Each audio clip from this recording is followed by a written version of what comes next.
los últimos años, la idea de que un presidente de Estados Unidos pudiera contemplar la anexión de un territorio como Groenlandia parecía, para muchos, un mero ejercicio retórico.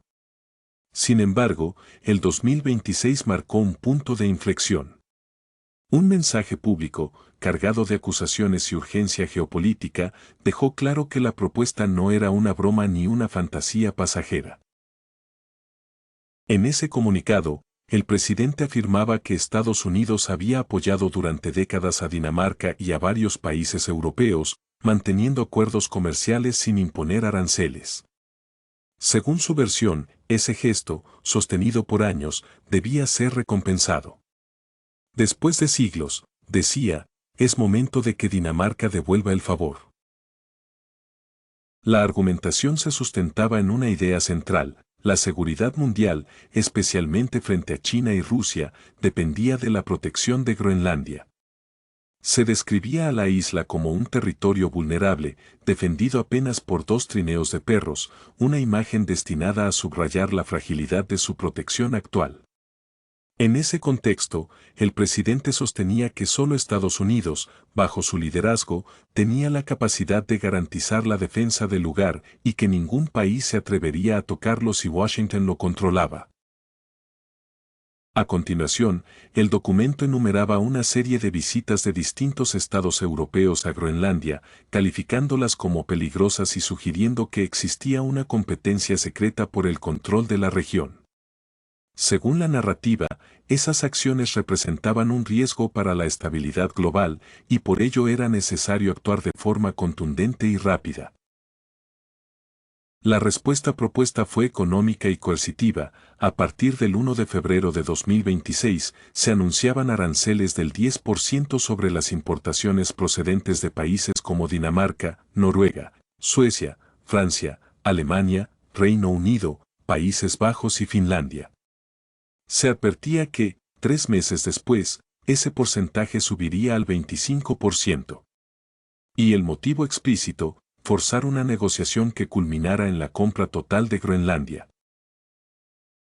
En el mensaje se recordaba que Estados Unidos llevaba más de siglo y medio intentando adquirir la isla, sin éxito.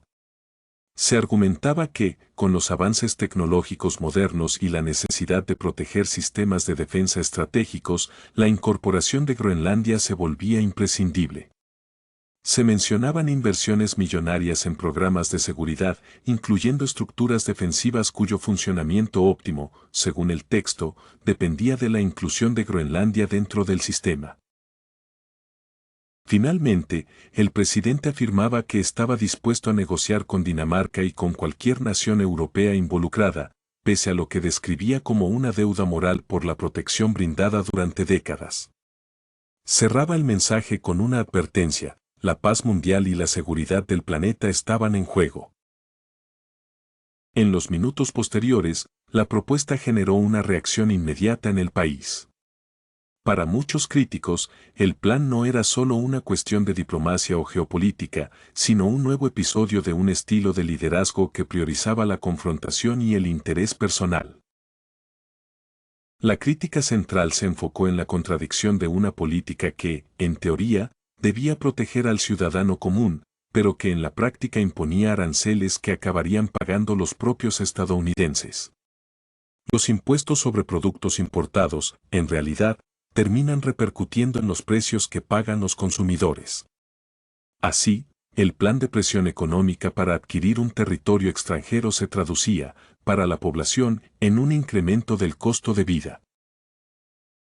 Además, muchos señalaron que la narrativa de amenaza inminente por parte de Rusia o China ignoraba un hecho clave: Groenlandia pertenece a Dinamarca, un país miembro de la OTAN. Esto significa que cualquier intento de invasión por parte de un adversario externo desencadenaría automáticamente la respuesta colectiva de la alianza. La propia esencia de la OTAN se basa en ese principio de defensa mutua. En ese contexto, el anuncio del presidente no solo parecía innecesario, sino potencialmente dañino para la cohesión de la alianza transatlántica. Muchos analistas lo interpretaron como un acto que, lejos de reforzar la seguridad, podría debilitar la confianza entre aliados y abrir una brecha en un bloque que, históricamente, se ha presentado como unidad frente a amenazas externas. En una entrevista reciente, se planteó una pregunta que resume el choque entre diplomacia y ambición: si Estados Unidos podría llegar a tomar Groenlandia por la fuerza, a pesar de que la isla forma parte de un país aliado dentro de la OTAN. El entrevistador insistió: ¿estaría dispuesto el presidente a recurrir a la violencia para lograrlo? La respuesta no fue una negación directa, sino una estrategia de evasión. El presidente respondió que nadie sabía qué haría y que él no iba a revelar sus planes. Aseguró que no estaba dispuesto a renunciar a opciones, pero que Groenlandia era un asunto de seguridad nacional, no solo para Estados Unidos, sino también para Dinamarca. La conversación se centró en la supuesta incapacidad de Dinamarca para defender la isla frente a una posible agresión de Rusia o China. El presidente sostuvo que, si esos países decidieran ocupar Groenlandia, Dinamarca no podría evitarlo, mientras que Estados Unidos sí tendría recursos y capacidad para actuar. Incluso llegó a comparar la situación con una crisis reciente en Venezuela, sugiriendo que Washington puede intervenir cuando lo considera necesario. Además, criticó irónicamente la idea de que Dinamarca reforzara su presencia con medios limitados, como trineos de perros, como si eso fuera una defensa real. Según su argumento, esa estrategia no sería suficiente. La respuesta del entrevistador fue inmediata y directa: Groenlandia no necesita un ejército propio, porque está protegida por la OTAN. Y esa es precisamente la clave: si un país extranjero atacara a Groenlandia, estaría atacando a un miembro de la alianza, lo que activaría la cláusula de defensa mutua. La OTAN fue creada para impedir que un solo país decidiera por sí mismo invadir o anexionar territorio aliado. En este marco, una acción estadounidense contra Dinamarca representaría no solo un conflicto bilateral, sino una ruptura de la alianza. El debate se volvió aún más grave cuando se planteó la posibilidad de que una anexión de Groenlandia fuera una señal de debilidad para los adversarios. Si una potencia aliada pudiera invadir a otra sin consecuencias, ¿qué impediría que países hostiles hicieran lo mismo? Para muchos analistas, esa lógica equivaldría a un retroceso histórico, un debilitamiento del sistema de defensa colectiva que ha mantenido la estabilidad en Europa durante décadas. A partir de ese punto, el documental cambia el enfoque y examina el trasfondo político. El comentarista expuso una acusación contundente: el gobierno estaría rodeado de figuras que promueven políticas agresivas, buscando expandir la influencia estadounidense y reforzar una imagen imperialista. Según esta visión, el objetivo no sería proteger a la población, sino fortalecer una narrativa de poder. El mismo analista recordó que, a pesar de las afirmaciones de seguridad, la sociedad estadounidense no apoya la idea de anexar Groenlandia. En encuestas recientes, una mayoría de ciudadanos se mostró contraria a la compra del territorio y todavía más en contra de usar la fuerza para lograrlo. Incluso el Congreso, que a menudo aparece dividido, obtuvo una aprobación mayor que la propuesta de anexión.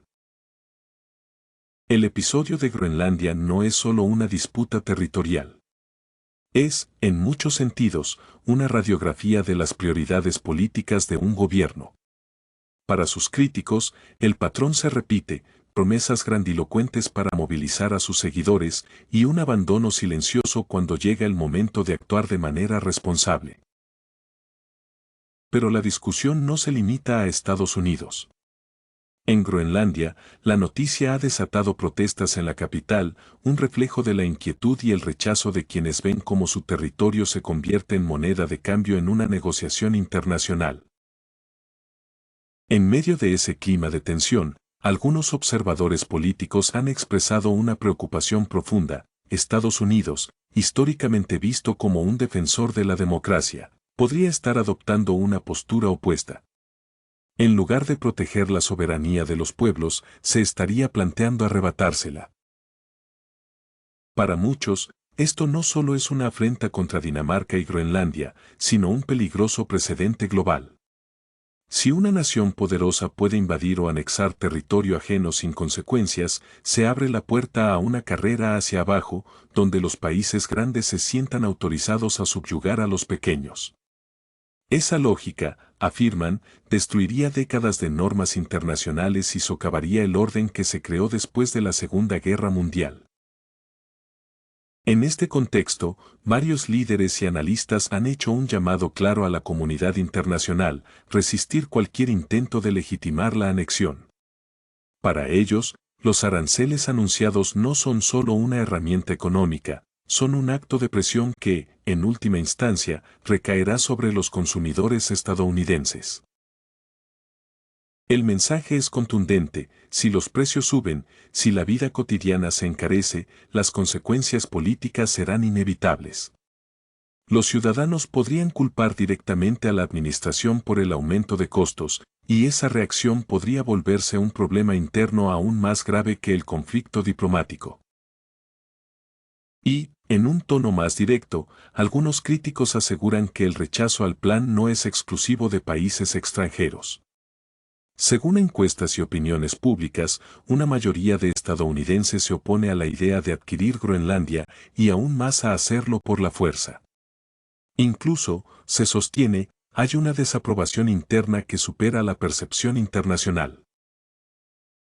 Sin embargo, a pesar de esa oposición, el debate ha puesto en evidencia algo más: que el país se encuentra dividido y que su identidad en el mundo está siendo cuestionada. Algunos sostienen que la verdadera América no se define por la agresión o la dominación, sino por el respeto a la soberanía y los derechos de otras naciones.